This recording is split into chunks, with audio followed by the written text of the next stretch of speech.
The car was purchased you bought it out of Alabama, and it was brought out here. It was not running at the time.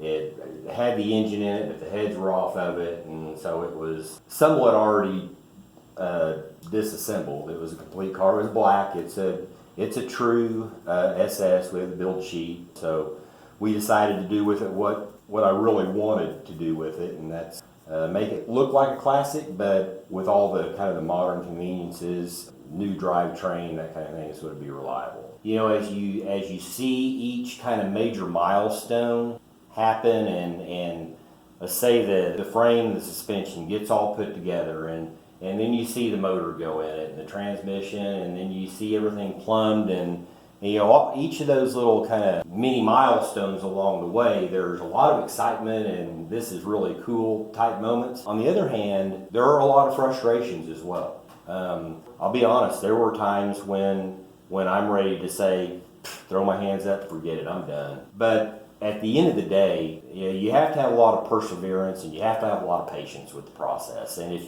if somebody's willing to do that, they're probably going to end up with what they envisioned at the end.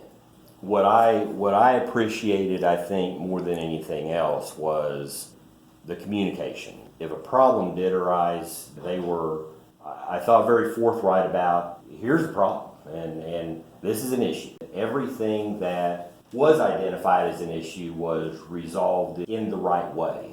We talked about this through the process that yes, even though I'm frustrated and it's taken a long time and I want it done, the most important thing is at the end of the day, it's done right.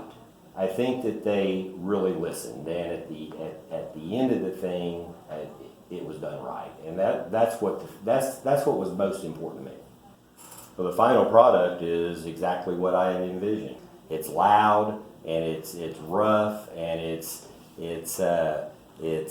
old school and it's perfect. It's exactly what I wanted. I love it. It's a beautiful car. I would caution anybody that's embarking on something like this to, number one, I think you've got to get with a shop that you trust, people that you're confident in, and then secondly, I think you've got to have a lot of patience and trust that they're going to do the right thing for the car in the end. And I think that Texoma Classics did that. So yes, I would recommend Texoma Classics.